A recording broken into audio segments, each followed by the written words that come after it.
Hi, everybody. Welcome back to another edition of VC TV with your host, Kyle Ellicott. Today, I am joined by some outstanding members of the VC TV family as investors to share their thoughts and insights on what's happening when it comes to cybersecurity and data privacy in this new digital economy that we are moving into more aggressively and faster than ever before. And so we're going to break down what all is happening, what you need to know as investors, but also what you need to know as entrepreneurs if you're building in these spaces or if you're making bets as investors as well. Big thank you to the Token team, to Hasmik and Maria for making today's episode possible. Welcome, everyone. Pleasure to have you here. Vandana, kick us off, a little intro and a little background, please. Yeah, sure. Thank you, Kyle, for having me here. It's a great pleasure to be on Token VC TV and sharing the platform with so many esteemed panelists. I had my own family office in Singapore and Jakarta. I worked as an investment banker and advisor to family offices and angel investors in Jakarta, Indonesia, helping startups from a diverse background. And after 15 years of staying there, I came back to India. That is when Convanto was founded. And soon after that, now it is one of the most well-known boutique investment banks led by a female founder. This is the 7th year of Convanto in India. And today I'm also a venture advisor with Loyal VC and a partner with GST Venture Studios. I'm also selected as one of the top 10 women leaders in wealth management 2021. My brand Convanto comes under the top 10 women entrepreneur brands. My expert opinion is sought in leading business news channels like VCTV, Business World. I've participated in 160 plus talks all over the world, which can be easily seen on YouTube and VCTV streaming sites. I'm connected with 300 plus investors globally, and we pick up global deals. We are sector agnostic. Our ticket size is $1 million to $25 million. And thank you once again for having me here. Absolutely. Thank you for joining us. Gary Fowler, speaking of GSDV, welcome. A little intro and a little background for everybody. Yeah, great to be here, Kyle. My name's Gary Fowler. I'm a serial entrepreneur investor. I've done 17 startups and involved in 2 unicorns. I was on the original management team of Click Software, which was sold to Salesforce for $1.35 billion, and also Eva.ai, an AI HR tech company. Love artificial intelligence, quantum computing, and cybersecurity, because we all know data is the issue. Data is a key to our lives. Data is the way that we're, as companies, going to be able to move forward, and data is all around us. So I'm the CEO, president, co-founder of GST Venture Studios, a premier AI and quantum venture studio located in Palo Alto, California. I also am the CEO, president, and co-founder of GST Accelerator, as well as our new PR firm, GST Reach. So we're here because cybersecurity is an issue for each one of us. As you can see, on a daily basis, the number of companies have been attacked, the number of companies have had ransomware come after them, and the growing incidents. And again, part of this is a digital transformation because we're all there. I'm also a speaker. I'll be speaking at the United Nations at the 76th General Assembly on the 1st about technology as a tool for peace. I also have my own show, GSD Presents Silicon Valley AI and Tech, and I've written 163 articles on AI, cybersecurity, quantum computing, and entrepreneurship from publications like Forbes, literally all over. So that's me. Thank you. And I love VCTV. Wonderful. Thank you, Gary. And not just companies, but also individuals as well, as we're going to talk about. Again, digital economy includes all of us beyond just the companies that we're going to be speaking about today. Raghu, close us out. A little intro, a little background real quick. Hi, Kyle, and always pleasure to be on VCTV with familiar panelists and a very insightful discussion. So I'm a serial entrepreneur, a strategic partner and investor, angel investor in more than 10 companies. I've also been a strategic advisor to about 45 companies through the Vistage framework, which I'm doing now directly. My areas of interest are cybersecurity is one of my primary areas of interest, but also anything deep tech and also has large societal impact. So I've been looking at the cybersecurity space. In my cybersecurity portfolio itself, I have about 5+ companies. One is in data protection, which is SplitByte. There's another company called Squirrel Analytics, which is in network security, compliance. There's another one in critical infrastructure security called BizNucleus. So I look at different aspects in the cybersecurity stack, and I think the pandemic has really highlighted, the issues with cybersecurity now with 25 trillion plus cybercrime that's projected by 2025, and $20 billion of ransom, projected to be paid out this year. So it's an existential problem that needs to be addressed right away. So. Thank you very much, Raghu. Speaking of the cybersecurity stack, could you walk us through what that is consisting of now as we look at this digital economy? I feel it's a little bit different than it was 18, maybe even 24 months ago. But today, now, cybersecurity stack is something we should all be paying attention to, both as individuals and as companies. Could you walk us through that from your perspective? Sure. Cybersecurity has different components. There's system security, there is network security, there is data security. Under system security, network security is also kind of under that. And then there is supply chain security. There is, if you look at it, I would look at it more broader way as kind of perimeter or preventive security, which creates like a perimeter of security moat kind of aspect. And then there is after the boom, as they call it. Once an incident, some kind of breach or compromise happens, how do you protect it? Sometimes even being made aware of the breach takes time, like what happened in the solar winds. For months together, it was going on and people didn't even know it happened. So that is after the boom, reactive security. But there is a area of, which is very important, is to provide, proactive security, kind of like the vaccine, in the case of a pandemic. The vaccine is what allows us to go out, even if you're exposed, you're not infected, right? The same kind of thing. Even if your system is compromised, you should have assurance that your data is not breached and you can continue operations. So that I would call that proactive security. So that would be the way to look at it. Of course, there's a lot of technical things in the stack, but I'm looking at it more from system security and data security, because even if system is compromised, data is what is the is really needs to be protected, right? Both continuing operations aspect as well as now with ransomware, not only they block access to your own data, but they also exfiltrate the data and then go to your customers and threaten to leak them and get the second ransom. So it's like you have to protect the data yourself as well as protect it from being taken out. So So speaking of that, data protection, data privacy, Gary, talk to us a little bit about that from your perspective. I mean, looking at artificial intelligence and how much that plays a role into the world today and future of data, but more importantly, something you've continually said here on VCTV is we're inundated with the amount of data that we have access to. So when we think about that as an individual and as a company, how do you think about the needs and the opportunities around data security and data privacy? Well, I mean, just look at the U.S. So, 1/4 of the world's economy is here.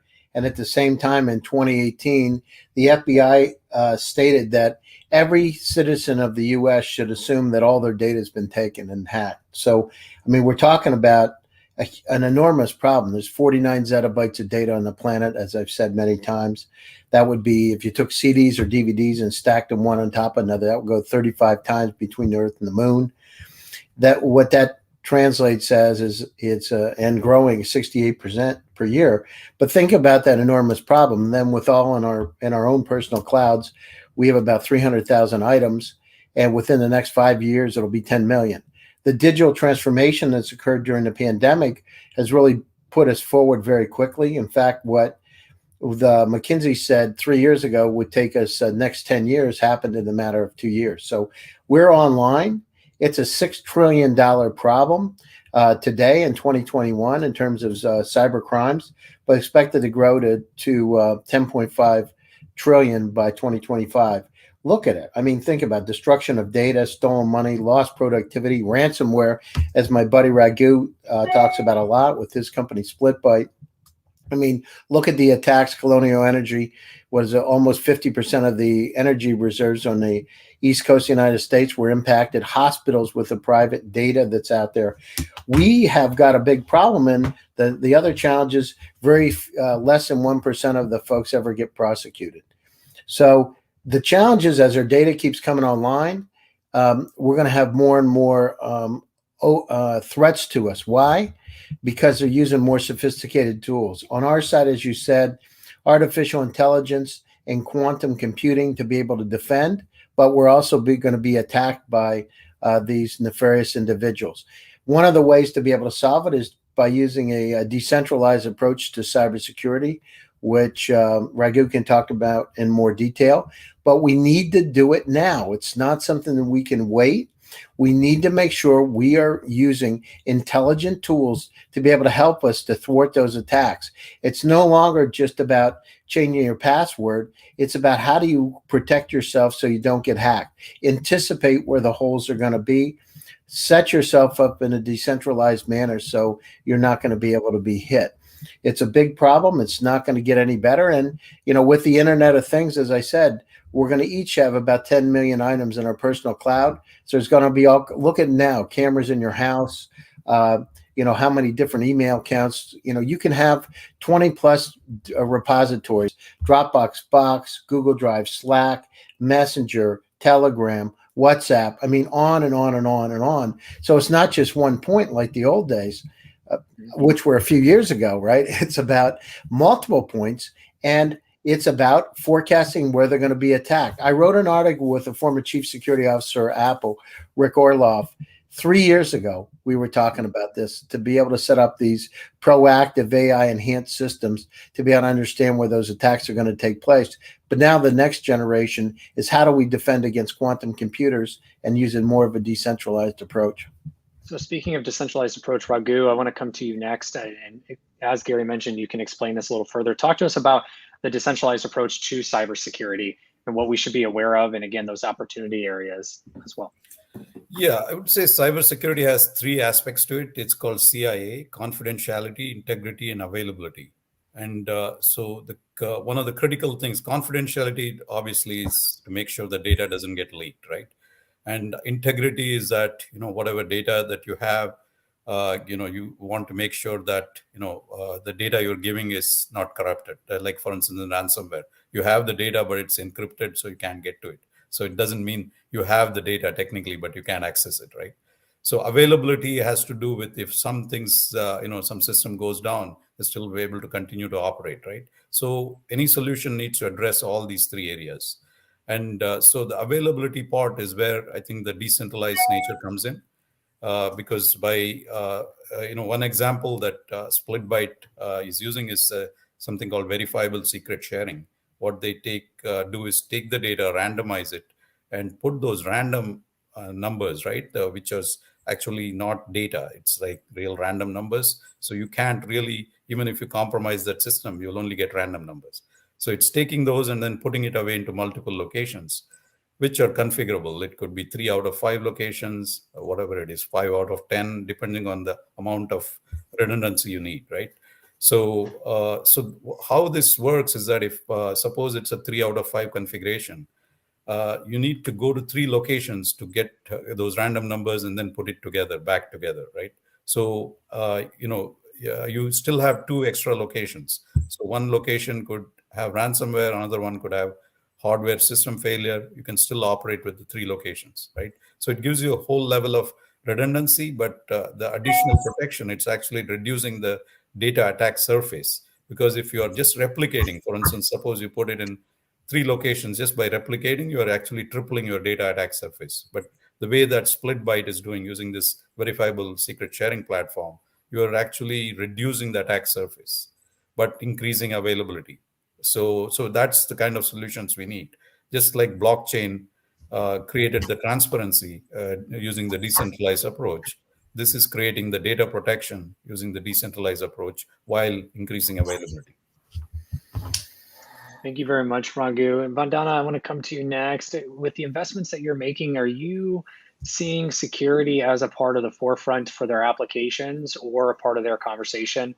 and even their roadmaps going forward. I mean, making almost 200 investments globally now, I have to think that this have come up in some way, shape, or form. Are you looking for this as an investor? Is this a question you're asking as to where that security piece lies within their companies? Yes, definitely, Kyle. See, like always, Gary says, we are currently living in an age of infobesity. Big data is not only huge in amount, but it is also complex in terms of the variety of data sets which are now available. And while there are several advantages of leveraging big data, it brings it with its several cybersecurity concerns and data privacy issues. Businesses may be willing to use big data, but they must also be aware of the security remains a top concern. This is in a part because technology is advancing so rapidly that the solutions to security problems often fall behind. Talking about the pandemic, while it has fueled the internet growth and has accelerated the efforts of companies to make a digital presence, it has also increased cyber crimes. In 2020 itself, there was a 40% increase in the cyber complaints, and the healthcare industry alone faced a 150% increase in cyber attacks in few months of the pandemic. Data breaches have increased all around the world, and popular companies like JP Morgan, Target, and Sunny have had hundreds of terabytes worth of data being breached. Therefore, thinking about cybersecurity becomes very important as we are heading towards a more digital economy, which was further reinforced by the pandemic. Now, firstly, we need to focus on expanding attack surface available to cyber criminals. We are in a zettabyte era. In 2016, we surpassed over 1 zettabyte in terms of internet traffic, and it has estimated that the world will store 200 zettabytes of data by 2025. The digital transformation was rapidly pushed by COVID-19 and the need to move individuals working in offices to work remotely from their homes. Now, remote work has created new opportunities for hackers to exploit vulnerable employee devices and networks. And one way to address the expanding attack surface is to use an automation tool chest that can now utilize, horizon scanning technologies, analytics, audits, incident alert tools, diagnostics, and even self-repairing software. Now, artificial intelligence and machine learning technologies can also provide, more efficient decision making by prioritizing and acting on threats, especially across, larger networks and many users. Now, some other trends that we are seeing and our increase in cyber insurance companies. There are SPACs, wherein cybersecurity vendors are merging with huge companies at large valuations. And we hope to see an increase in cybersecurity businesses also. So these are some of the areas where we are looking to make huge investments. And definitely, AI, SPACs, digital economy, machine learning. These are some of the areas where we would be making investments in the next few months. That's a great point. And Raghu, I want to come, thank you, Vandana. Raghu, I want to come down to you next around these opportunities of investment. I mean, we're looking very rapidly, as Gary called out, McKinsey, what they were saying we were going to do in 10 years or a decade, we did within a few years. And I think that rapid progression of technology is just going to continue, as we've spoken about here on VCTV. So when we look towards the next year and in the next year and a half, even beyond, where should we be focusing around opportunities for making bets around the cybersecurity and data privacy space? And then Gary, I want to come to you next around the same question around artificial intelligence and how that's playing a role in this. But to Raghu, kick us off, where should we be looking at as opportunities? I think the distinct areas is the cybersecurity landscape has changed a lot. Before, the vendors used to be more like on the preventive things like, penetration testing, incident response, more kind of detection, intrusion detection, prevention, those kind of things. And then there's network security. But now it is expanded to include what I would call, it's basically cyber resilience is the term, right? The idea is you want to continue operations. It's not that you kind of shut it down and then figure out how to stand up another server. It needs to happen live so that there's no, loss in business, no downtime, right? And also the other aspect is, of course, you not only have to continue operations, but you have to prevent the data from being breached, because data breaches, the new prevention, the privacy laws, the fines are a lot higher than just the, it's based on your total revenues, a percentage of revenues, so that it hits the business really hard. So, so technologies that can mathematically assure that there's no data breach, even if your system got compromised, help you a lot in terms of not only handling your cyber insurance premiums, but also privacy compliance, right? So that those are areas I think to look at. I think identity authentication management, that is another area that that's basically to more from access control perspective. That is again a pretty mature industry that's been going on for a long time. But I think this kind of decentralized ways of looking at things, especially simulation, where you can actually simulate what happens when there is a breach, right? Those technologies are very important, because you are actually making something happen that help you mitigating like a real life scenario, right? It's not just like doing it, reacting when something happens.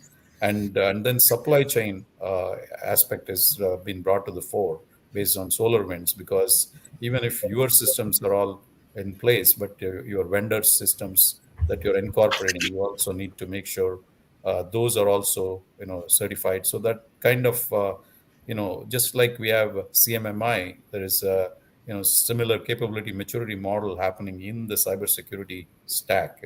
So that including for small businesses. Before, it used to be more the larger businesses that worried about it, but now everybody needs to worry about it, and the new regulations require even small businesses and to be compliant. So I think there is a lot of opportunity. Edge security is another one, because of IoT and the spread of devices, which are not necessarily computers that people work on, but they are still places where hackers can come in, which is how most of the infrastructure type of things happen. So the edge security is another important play. And I think Gary will talk more about the AI aspect, because AI, you can also get in through the data. Yeah. So Gary, talk to us about AI and those opportunities as well. So, in terms of investment, or what perspective, Kyle? Yeah, in terms of where we should be looking at for the next year and a half. Yeah, sure. Artificial intelligence plays a role in data security and data privacy. Sure. Playing on Raghu's comments. Yeah. So, the situation, we're moved from a semi-supervised to an unsupervised world, and in terms of the investments, it's just we're going to come up with these, what I call intelligent assistants. And in fact, it's going to be one of my articles in Forbes, because it's beyond smart, kind of like a guardian angel, kind of like, Kyle, what Morpheus is becoming now. By the way, Morpheus just wrote me some music. And this will be more like having your grandmother as your guardian angel that'll watch your data, help you with health, basically be kind of like Jarvis for Iron Man in a kind way. So what we're seeing is these unsupervised models come out, but at the same time, there's only so much. The human brain processes 60,000 complex transactions per day, Kyle. We're going beyond our capability. We need systems unsupervised that can actually forecast where those attacks are going to occur and plug the holes. Now, the wild card here is quantum computing. When a computer is 100 million times faster than a supercomputer, what that means is that what would take 10,000 years on the fastest supercomputer today is estimated by Google that would take 200 seconds. So combine that with unsupervised AI, and we've got nefarious characters on one side. By the way, they say the Bitcoin could be broken by as early as 2022 with quantum computers and artificial intelligence from nefarious folks. So we need to plug those holes. I know it's tough. Most people don't think about it till they have an attack. But the best thing we could be doing today is develop these agents, these guardian angels, intelligent assistants to be able to help us. So where's AI gone? AI is moving to the unsupervised realm. It's being partnered up with quantum computers, and we need to be able to have a line of attack. I know a few months ago, I had a 4-star admiral on my show, GST Presents, and Admiral Bill Owen. He's a former #2 guy in the U.S. military. And one of the things that happens, he said something very interesting. He said the next big war will happen with the flip of a switch. We had better make sure, because think about the vulnerabilities we have in our grid. Think about all the places around us that could be shut down, hospitals, data being taken. We need to prepare now. And I'm not trying to scare folks. What I'm saying is it's better. It's like being a Boy Scout. It's time to be prepared. Absolutely. Thank you, Gary. Vandana, closing thoughts, anything else you'd like to cover on today's topic around the future of cybersecurity, data privacy, and then where can you be found online? Yeah, so the cybersecurity industry is growing annually at 14.5% and seeing increased early stage investments in startups. Now, the first quarter of 2021 saw 12 cybersecurity unicorns created globally, which is more than double than the previous one, the previous quarterly high. And with the increasing cybersecurity concerns, this becomes an interesting industry from an investment perspective. Some sectors of interest would be IoT security companies, cloud security solutions, and fraud protection technologies. There have been increasing attacks on supply chains, so there are startups which are helping with that, and inventory and asset management also. This year, Orca Security and Oxy News are some of the top cybersecurity companies, and many more upcoming businesses that are experiencing, in the ecosystem. And I could be reached out at www.convanto.com or my LinkedIn handle at Vandana Tolani. One could also find me on Google. So thank you once again for having me here. Thank you as well, Vandana. Gary, back to you. Any closing thoughts? Where can you be found online? Yeah, so this digital transformation's upon us, as we've seen over the last couple of years with Zoom, with StreamYard, with a lot of the technologies. We move online because we now have a capability to reach anybody, virtually anybody, anywhere at any time. And so let's focus on how we protect ourselves. It's a great opportunity. Startups that are out there, these are some of the areas that are really hot: cybersecurity, AI, quantum. Take a look at them. You can reach me, Gary Fowler, on LinkedIn. You can reach me on Twitter. I'm also on Instagram now, and I'm on Apple, iTunes. I've got my podcast. I got my podcast on Google, etc. So check it out, Spotify. And go get them. Stay happy, stay healthy, and stay safe. Thank you very much, Gary. Raghu, close us out. Closing thoughts. Where can you be found online? Sure. I can be reached on LinkedIn at Raghu S. Rao. And I think cybersecurity is a very interesting area, both for entrepreneurs and investors, because it's, as I said, it's become an existential problem that affects everybody who's using data, right? So it's something that is here to stay for the next probably I think the number one priority is cybersecurity for everybody, and so it's a good area to invest in. And I think the key element to look for in the cybersecurity space is just like other areas like AI and quantum and all are advancing. How can we apply those technologies to protect ourselves? Because the bad actors will always be finding new areas to breach things. So in addition to advancing all the solutions from the good aspect of technology, you also need to cover the bad aspects from law enforcement, prevention, protection. So that's where cybersecurity is at. So wonderful. Thank you very much, Vandana, Raghu, Gary. Appreciate all the thoughts and insights around today's topic, cybersecurity and data privacy. To our audience, thank you so much for tuning in. If you like what you heard, make sure you like, share, and subscribe on today's episode. Please do reach out to each and every one of our investors, myself included, and please do add context where you heard us, where you met us, and what you would like to continue the conversation about. as well. With that, a big thank you to the Token team, to Hasmik and Maria for making today's episode possible. I'm your host, Kyle Ellicott. We'll be back here tomorrow with more VC TV. Until then, everyone have a wonderful day. Take care. Bye-bye.